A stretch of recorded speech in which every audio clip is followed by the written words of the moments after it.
rutan, ya, sebagai tahanan sementara, maka jangan heran kalau kalian misalkan ke rutan ada fasilitas.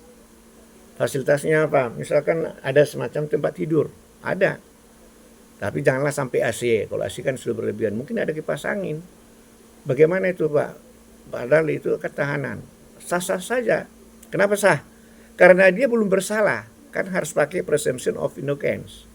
Selama suatu putusan pengadilan belum inkrah, belum mempunyai kekuatan hukum dan bersifat final tetap, maka seseorang itu tidak boleh diperlakukan seperti orang bersalah.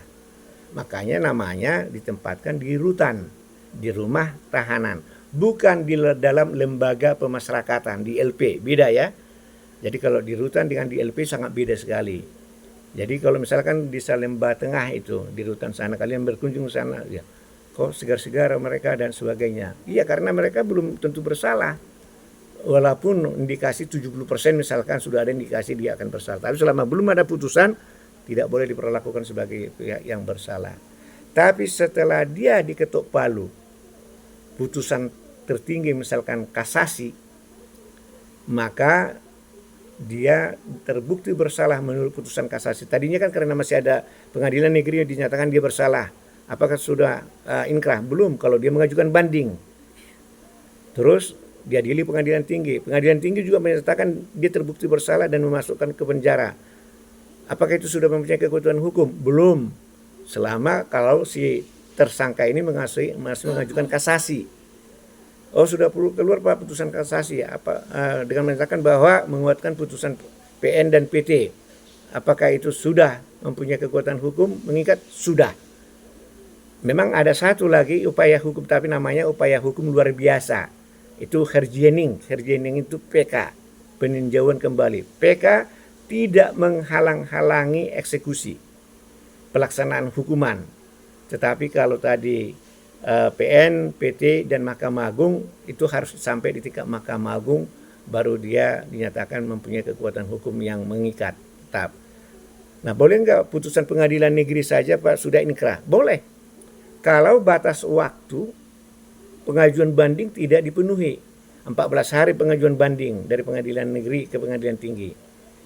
Sudah lewat misalkan 14 hari, maka itu namanya sudah inkrah. Tidak harus melalui putusan kasasi. Tapi kalau sebelum dia 14 hari itu mengajukan banding, maka berarti belum mempunyai kekuatan hukum yang tetap. Nah, setelah dia dinyatakan bersalah dan mempunyai kekuatan hukum yang tetap, putusan itu, sejak saat itu dia tidak boleh lagi ditempatkan di rutan. Dia harus menderita, harus merasakan bagaimana sakitnya penjara. Terisolirnya lah, katakan tidak sakit secara fisik ya. Misalnya makanan, minuman, semua sudah sangat terbatas. Dipindahkanlah dia ke lembaga pemasyarakatan. Di sana pun nanti tidak bisa lagi satu kamar, satu sel sekian orang, bahkan bisa berkelompok mereka. Semua dilatih dengan pembinaan yang ketat mereka itu di sana itu tadi. Walaupun dia adalah bekas mantan direktur utama segala macam, pokoknya dia harus turut. Karena di sanalah nanti adanya namanya catatan perkembangan pembinaan dari sipir penjara kepada para mereka ini yang sudah terpidana namanya. Jadi kalau misalkan di putusan itu sudah inkrah, yang ditahan itu namanya sebagai terpidana. Kalau dia belum inkrah, masih dalam penahanan sementara, belum terpidana, begitu ya. Nah, jadi kalau di sana itu sudah masuk dalam pembinaan itu, maka nanti kan mereka punya hak namanya adalah remisi. Remisi setiap tahun itu bisa 2 kali loh. Apa itu? Remisi kemerdekaan biasanya dan remisi hari-hari keagamaan, ya, hari raya, lebaran atau hari Natal. Nah, kalau dia misalkan rata-rata 1,5 bulan, berarti kali 2 dia bisa dapat 3 bulan 1 tahun, ya. Jadi sehingga tidak heran misalkan diputus, dia divonis dia 15 tahun, dia 10 tahun kurang menjalani penjara, dia sudah bebas. Jangan heran itu. Kenapa? Dari 15 tahun ini bisa saja dia dapat remisi itu sudah 3 tahun. Ya. Berarti berapa? Sisanya 12 tahun. Nah, dari 12 tahun ini kalau dijalani dalam penjara dia 2/3, berarti 8 tahun. dari 15 hari, dari 12 tahun itu, maka dia sudah bisa bebas, namanya pembebasan bersyarat. Berarti dia dari 15 tahun masuk di dalam penjara hanya 11 tahun saja berkelakuan baik, dia sudah bebas. Itulah yang disebut bahwa tujuan pemidanaan di Indonesia melalui Undang-Undang Pemasyarakatan nomor 12 tahun 1995 bukan untuk membinasakan si terpidana, tapi untuk membimbing, membina supaya yang bersangkutan dapat kembali ke masyarakat dengan baik. Kecuali jenis-jenis tindak pidana tertentu. Misalkan apa itu? Narkotika, tapi narkotika dia sudah mengorganisir untuk import ekspor narkotika.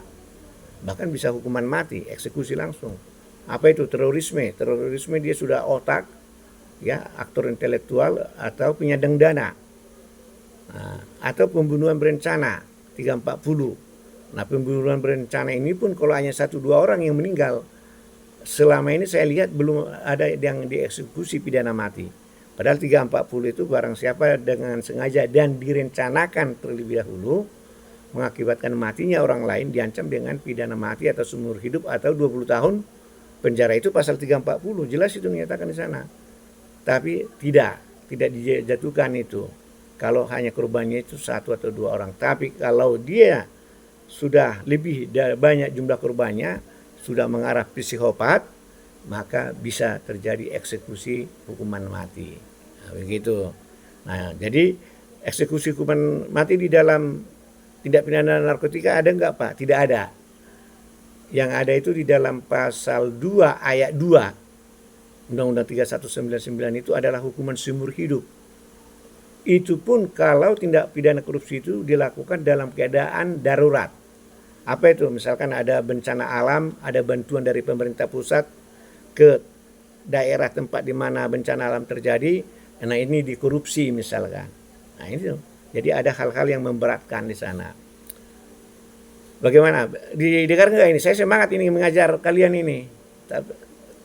Hanya saja kalianlah yang tahu dosa kalian kalau kalian malah tiduran. Saya udah serak-serak karena semangatnya kan. Tapi dengar ya. Dengar, Pak. Oke, baik. Jadi seperti yang dari dulu pun kalian ini kan 12 orang. Jadi kalau kalian misalkan dapat misalkan setengah saja, 6 orang misalkan semangat, itu saya sudah alhamdulillah. Jadi target dosen itu nggak pernah harus full time, enggak.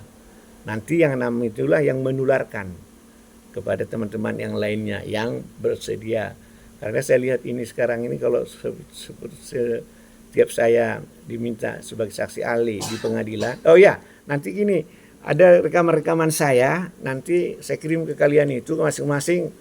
Ada yang bilang sama saya, kenapa nggak diminta Pak mahasiswanya supaya apa namanya, subscribe, kemudian apa lagi itu, jempol. Nanti kalian apa ya, banyak itu nanti saya kirim sama ke kelas ini untuk kalian subscribe. Dan kemudian dan momen itu nanti di linknya itu aja pertanyaan, nanti saya langsung jawab ya. Nah itu sebagai permintaan ini. Oke. Siap ya, makasih ini sebelumnya. Nah baik, kalau begitu itulah dulu materinya. Nah sekarang silakanlah kalau ada pertanyaan masih, kita nanti sekitaran 10-15 menit lagi sudah bisa berakhir lah ya, supaya nggak terlalu membosankan. Yang 15 menit ini diisi dengan pertanyaan saja. Silakan. Mau tanya, Pak? Ya, silakan. Siapa ini?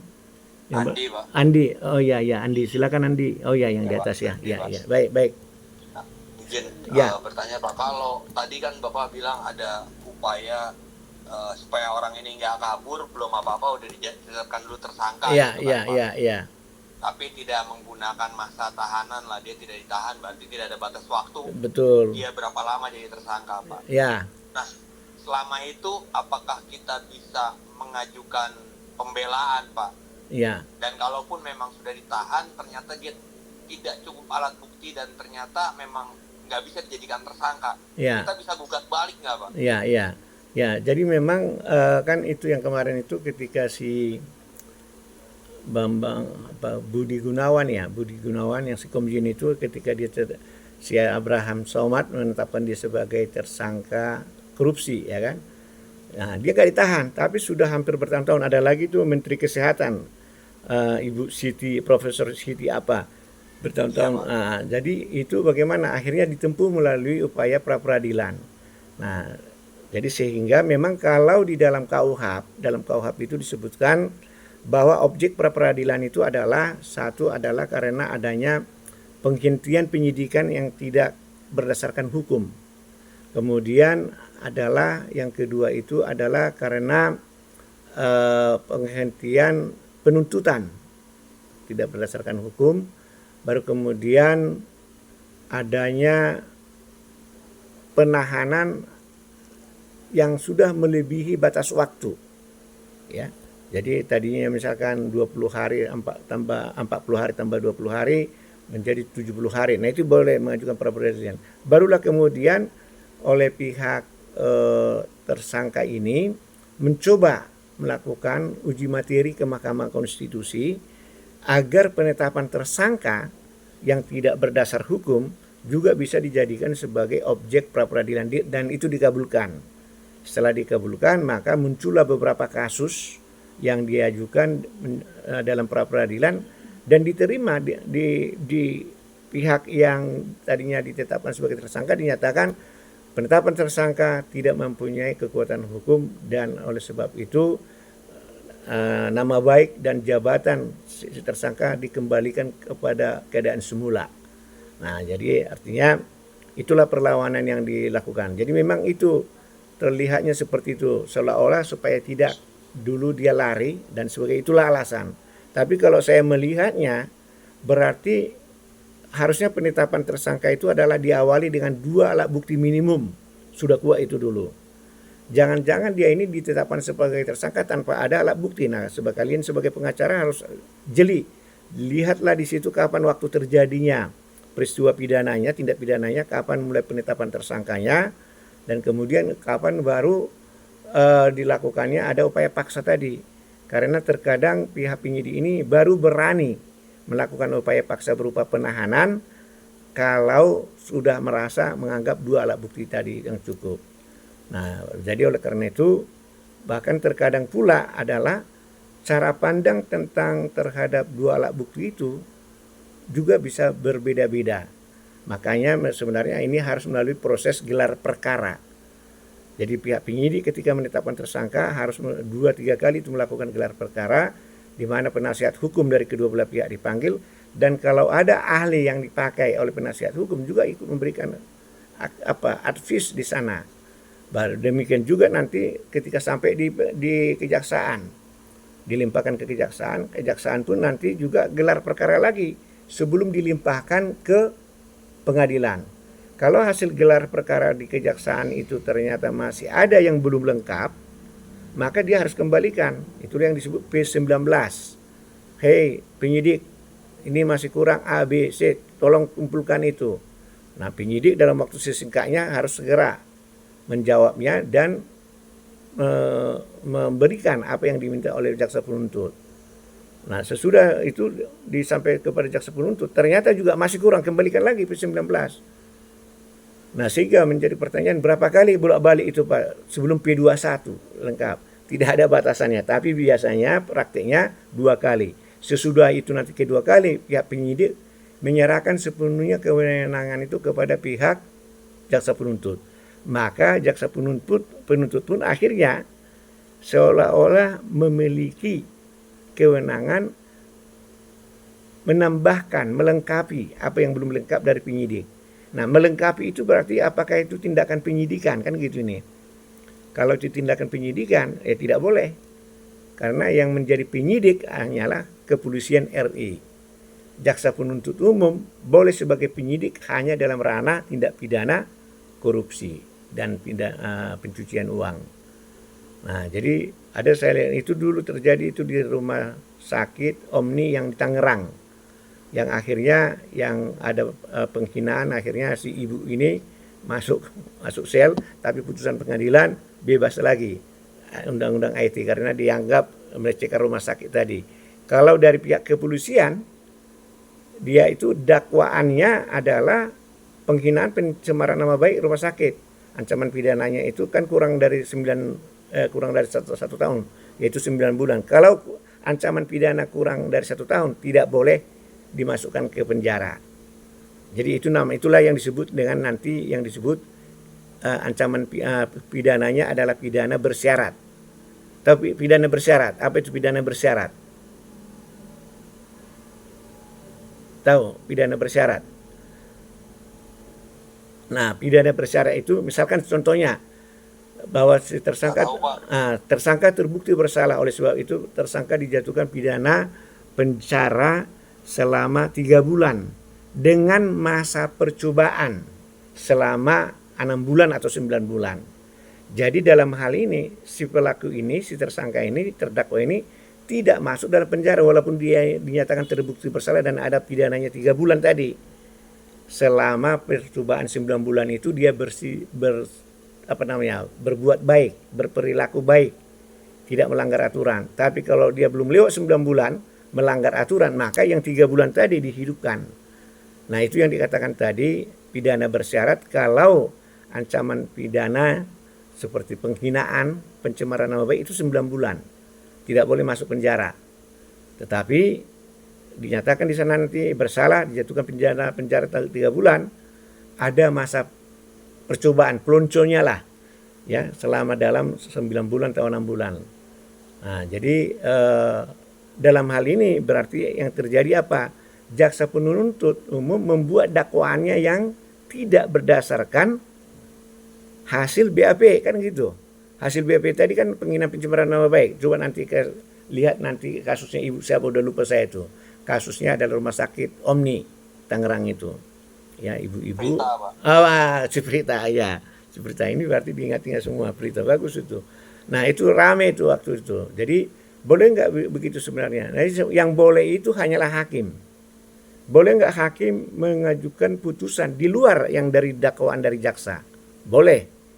Jadi di luar ultra petitum. Tapi kalau di dalam perdata, hakim hanya boleh memutus sesuai dengan gugatan atau petitum dari pihak penggugat. Sebatas itu. Nah, sekarang jaksa mendakwa dan menuntut supaya terdakwa ini dinyatakan bersalah melanggar pasal A, B, C misalkan. Boleh enggak hakim memutus lebih dari itu? Jawabannya boleh. Nah, biasanya kan kalau tidak terbukti A, dakwaan pasal A, pasal B, pasal C tidak terbukti, berarti kan bebas.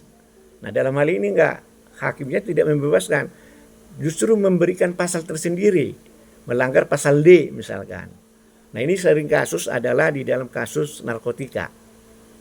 Pihak dari penuntut umum sudah mengarahkan supaya hakim ini memutus di salah satu yang 2 pasal ini, yaitu pasal 112, yaitu barang siapa menguasai, memiliki, membawa narkotika. Asal dia menguasai, memiliki, membawa, sudah kena pasal itu dia. Yang lebih tinggi adalah barang siapa, pasal 114, mengedarkan. Jadi primer adalah menuntut supaya dinyatakan terbukti bersalah melanggar 114, subsidiar menuntut menyatakan terdakwa bersalah pasal 112, yaitu menguasai tadi, hukumannya lebih ringan. Ternyata saya baca putusan pengadilannya adalah menyatakan dua-duanya tidak terbukti. Harusnya kan bebas dong. Nah, dia mengatakan bahwa ini adalah untuk keadilan. Kami melihat dari fakta-fakta hukum, ada barang bukti, ada bekas bong tempat mengisap dan sebagainya. Maka dia digunakan pasal 127 dan ancamannya lebih ringan karena rehabilitasi medis. Ya. Yang 127 pengguna narkotika secara tanpa izin, jadi secara tidak sah. Jadi hal-hal seperti itulah nanti kelebihan kalian sebagai pengacara di lapangan. Jadi kalau pengacara di lapangan itu aktif dia. Beda, maaf ini bukan mau menyebelikan beda. Kalau misalkan perdata, nanti di kantor aja dibahas masih bisa. Cari, nanti dikirim lagi, itu pun berupa dokumen. Nah, jadi karena itu untuk bisa sampai kepada tahap itu kalian harus kuat. Paling tidak 3M. Mendengar, membaca, menulis. biarlah dianggap kita seperti orang bodoh, tapi tetap lakukan yang 3 hal itu, ya. Saya kira itu tadi untuk pertanyaan si Andi, ya. Baik, ada lagi pertanyaan lain, silakan. Nah, ini yang ceweknya yang mana ini, yang perempuannya. Nah, saya dapat informasi kita tanggal 18 UTS, ya. 15-16 Pak. Oh, 15-16. Berarti nanti kita masih ada 1 kali pertemuan lagi, dan kemudian mungkin 1 kali mengganti, ya, karena ada kuliah pengganti diberikan kesempatan. Atau nanti kita atur lah, ya, artinya nanti pengganti itu nanti hanya membuatkan tugas saja, itu sebagai pengganti kuliah, ya, karena memang harus ada tugas minimal 1 kali nanti saya buatkan. Jadi kita nanti tatap muka minggu depan, sesudah itu nanti ada minggu depan itu kan berarti tanggal 10, ya. Nah, kalau di tanggal berikutnya berarti sudah libur tanggal 17, ya. Jadi di situ nanti kuliah pengganti kuliah yang lalu itu membuat tugas saja, ya. Baik, sampai di situ ada pertanyaan, silakan. Oke, kalau tidak ada lagi, tapi jangan lupa kasih tahu juga sama teman-teman kalian itu, hanya 12. Sayang memang kelas ini saya hanya dapat 1 kelas itu diturun dari si Adi ini kan mantan mahasiswa saya dan sama-sama pendiri di LBH UBK itu dulu di Pegangsaan. Jadi dulu banyak kelas saya nggak tahu kalau bisa pakai menggunakan media sosial ini. Harusnya saya sudah banyak orang di Facebook saya itu ada 2.300, ya, pertemanan dengan mahasiswa semua itu. Jadi kalian yang 12 ini beritahukan nanti sama teman-teman yang 1 kelas juga, walaupun dia misalkan tidak ikut di sini, tapi kan paling tidak waktu dia di semester 2 hukum pidana mungkin saya, atau tindak pidana tertentu misalkan mungkin saya, begitu, ya. Jadi mungkin mengenal, ya. Baik, kalau begitu, kalau memang tidak ada lagi pertanyaan, saya kira kita akhiri saja. Selamat malam, sampai minggu yang akan datang, dan sukses, ya, dan sukses. Makasih. Ya, ya.